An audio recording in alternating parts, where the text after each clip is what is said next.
Drawdown is one of the most important, but also most misunderstood metrics in trading. Most traders don't understand how it's calculated, how it affects their strategies, how their stop-loss levels feed into it, and, most importantly, 8 out of 10 traders have no idea that not all drawdowns are the same. So, in this video, we're breaking down the different types of drawdowns you absolutely need to understand, how each one impacts your strategy, and how to use that knowledge to fix what's broken without throwing away a perfectly good trading plan. Let's dive in. First things first, let's pin down exactly what we mean by drawdown. In trading, as you open and close positions, the value of your account will increase or decrease. A drawdown is simply the decrease from the highest point of your account balance or equity to a lower point that follows. To better visualize this, picture a roller coaster. As it climbs higher, each dip afterward counts as a drawdown. Some dips are more significant than others, and we usually express this measurement as a percentage. That percentage is your reality check. It tells you how much your account shrank during a losing streak, and it gives you a clear sense of the risk and volatility your strategy carries. But here's the thing, not all those drawdowns are calculated the same. So let's break it down. Forget what you've heard. At this stage, there are really only two types of drawdowns you need to understand: absolute drawdown and relative drawdown. Let's start with an absolute drawdown. This measures how far your account balance drops below your original starting balance. Here's a scenario. You start with $10,000 and you make a 50% gain. So now you're sitting at $15,000, feeling unstoppable. But you follow your favorite get-rich guru and go all in with your profits. And surprise, the market humbles you and your account drops to $10,000. You've lost $5,000 in profit, so your drawdown is 5%, right?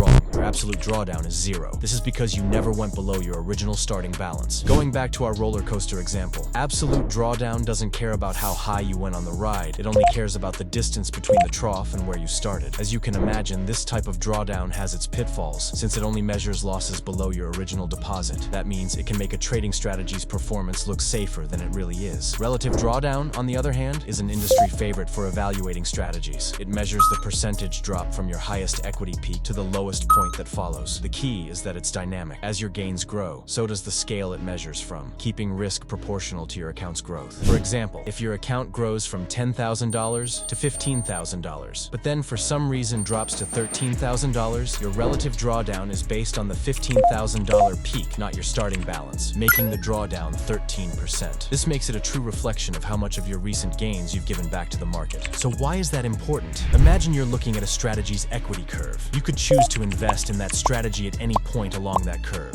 and you want to know the relative drawdown risk you might face from your point of entry. Absolute drawdown won't tell you that and offers no insight into potential losses from a current or recent peak. Now that we understand these two types of drawdowns, when should you use each one? Relative drawdown is best when you want to know the realistic, ongoing measure of risk. It's especially useful for investors who evaluate strategies over time. By showing potential losses from the most recent gains, it's a powerful tool for strategy comparison and performance tracking. Absolute drawdown, on the other hand, is better for assessing the maximum risk taken relative to your original capital. Long-term investors or funds focused on capital preservation often pay close attention to this metric to ensure the initial principal was never at serious risk. It's most useful for evaluating the starting phase of a strategy without factoring in what happens to profits afterward. Now, while these are the two main types of drawdowns, you might find variations of them in the trading space. For example, you'll come across what's called trailing drawdown. Trailing drawdown works like a live, moving version of relative drawdown. As your account equity increases, the trailing drawdown threshold rises with it, maintaining a strict buffer below the highest point. Unlike relative drawdown, which is more of a retrospective measurement, trailing drawdown enforces limits in real time by always anchoring to the highest peak of equity. Many retail prop firms love this mechanism because it tightly manages risk and prevents traders from giving back too much of their hard-earned gains. So now that we understand how each drawdown works and why a trader or investor might use them, the question is, how can you, as a trader, apply this knowledge to improve your own performance? By understanding drawdown, you can identify what aspects of your strategy need adjustment. For example, if your absolute drawdown is high, it could mean the strategy is fundamentally flawed. You're losing a significant portion of your initial capital. However, that alone doesn't tell the whole story. A strategy could recover from an early slump and trend higher beyond your starting balance. So that is why the relative drawdown becomes valuable. If your swings between gains and losses are too large, a high relative drawdown may reveal that your stop-loss settings are either too wide, letting losses run too far, or too tight, triggering stops too often. You can then optimize your exits, reducing your relative drawdown, turning a choppy, unattractive equity curve into a much smoother, more stable one.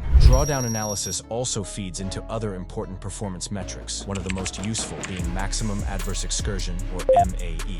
MAE measures how far, are. On average, a trade moved against you before it was closed. It's typically compared to the trade's final outcome and plotted on a grid. This grid maps all trades from your strategy, showing each trade's maximum drawdown versus its closing result. If you notice a cluster of trades with large drawdowns but small profits, that's a red flag. It suggests you're holding on to losing positions for too long. The goal is to shift your trades toward the top right of the grid, where drawdowns are smaller and profits are larger. There's also maximum favorable excursion, or MFE, which measures how far a trade moved in your favor before closing. MFE can highlight whether your take-profit levels need optimization. For example, if trades often move far in your favor but you hold for too long and you give back some of your profits before you close, there's a strong chance you need to time exits better. We can also calculate recovery factor and much more. Recognizing how critical these calculations are for traders aiming to build a real edge in the markets, we've added a powerful metric to our signals and overlays backtester, the potential ratio, displayed right on the dashboard alongside other key stats. This metric measures the relationship between your trade's total maximum potential profits and total maximum potential losses. The keyword is potential. A higher potential ratio means your entries consistently offer stronger upside relative to the risk taken, signaling that your strategy has the capacity to deliver more gains than losses. Conversely, a low ratio can expose aggressive risk-taking, where entries are more likely to lead to significant drawdowns. Paired with our AI backtesting assistant, which can explore and test strategies from a pool of over 6 million individual strategies, this metric becomes a precision tool for fine-tuning your approach and aligning it with your unique trading objectives. You can try the backtesters and AI backtesting assistant at LuxAlgo.com with a 30-day risk-free trial. We hope this video has given you a clear understanding of the different types of drawdown, why they matter, and how to use them to sharpen your trading edge. Don't forget to follow us on X, where we share daily market updates and trading insights. Thanks for watching, and we'll see you in the next video.